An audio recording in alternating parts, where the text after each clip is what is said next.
আসসালামু আলাইকুম। শুরু করিতেছি মহান আল্লাহ তাআলার নামে, যিনি পরম করুণাময় এবং অত্যন্ত দয়ালু।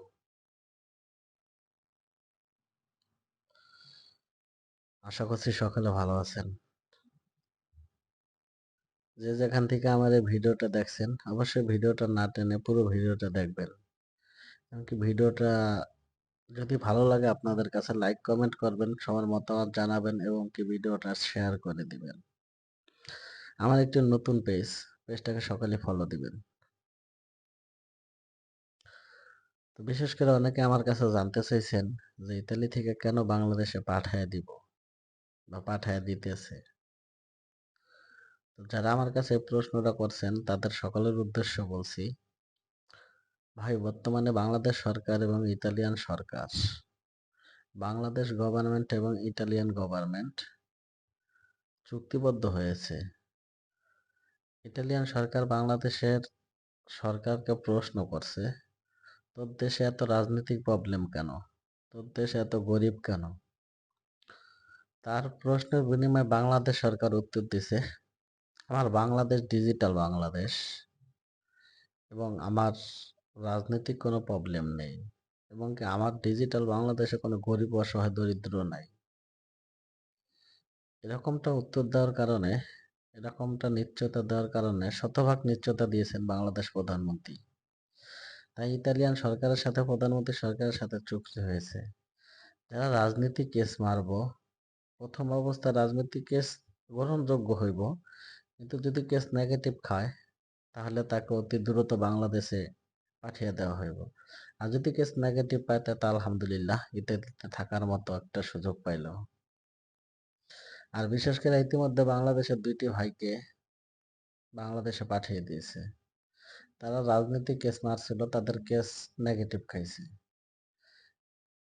নেগেটিভ খাওয়ার কারণে তারা সৌজন্য সম্ভবত রেনু করতে গেছিল, যেটা ওই যে 6 মাসের আমাদের কাজের বৈধতা দেয়, ওই সৌজন্যরা রেনু করতে গেছিল, ওইখান থেকে তাদেরকে বাংলাদেশে ট্রান্সফার করা হয়েছে।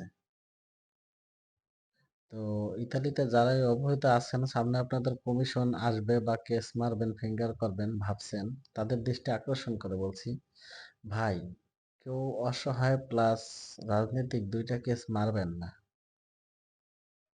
2টা কেস যদি মারেন তাহলে হয়তো বা আপনার দুর্ভাগ্য হয়ে আপনার বাংলাদেশে ট্রান্সফার হইতে পারে।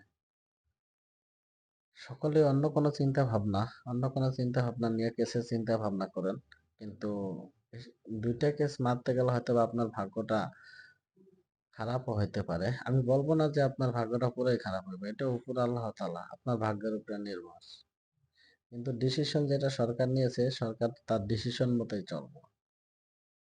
তাই সরকার সরকারের ডিসিশন অনুযায়ী চলাফেরা করে, বা সরকারের যে গভর্নমেন্টের লোক আছে তারাও ডিসিশন অনুযায়ী চলাফেরা করে। তো বিশেষ করে যারা ভিতরে আছেন ইতালির ভিতরে, তাদের দৃষ্টি আকর্ষণ করে বলছি, ভাই আপনারা কেস মারবেন, ভাইবা চিন্তা মারবেন। আর যারা লিবিয়া দিয়া আসার চিন্তা ভাবনা করছেন বা অবৈধভাবে নতুন করে ইতালিতে আসার জন্য প্রস্তুতি নিতেছেন, তাদেরকে বলবো তারা একটু ধৈর্য ধরেন।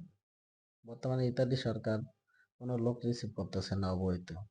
যদি রিসিভ করে অবশ্যই আপনাদের জানিয়ে দেওয়া হইব। আর যারা আসার জন্য প্রস্তুতি নিয়েছেন ভাই, তারা একটু অনুরোধ করে বলছি ধৈর্য ধরেন। ধৈর্যের ফল মিষ্টি হয়। তো যে যেখান থেকে আমার এই ভিডিওটা দেখছেন, সকালে যাতে এই ভিডিওটা, আমার ভিডিওর মাধ্যমে সকলেই কথাগুলো জানতে পারে, যে যেখান থেকে ভিডিওটা দেখবেন, ভিডিওটা বেশি বেশি করে শেয়ার করে দিবেন, যাতে সকল মানুষ দেখতে পারে। অনেক গরিব ঘরের লোক আছে, জায়গা জমি সম্পত্তি বিক্রি করে বন্ধ করে ইউরোপে আসার জন্য প্রস্তুতি নিছে, তাদের যাতে সর্বোচ্চ না হারায় সে কারণে এই ভিডিওগুলো বানানো। সকলে ভিডিওটা শেয়ার করে দিবেন, যাতে সকলের কাছ পর্যন্ত আমার ভিডিওটা পৌঁছায়, কথাগুলো জানতে পারে। সকলে ভালো থাকবেন, সুস্থ থাকবেন। ইনশাল্লাহ নেক্সট কোনো ইনফরমেশন নিয়ে আবার আপনাদের সামনে উপস্থিত হবো। সকলে ভালো থাকবেন, সুস্থ থাকবেন। আল্লাহ হাফেজ। আসসালামু আলাইকুম।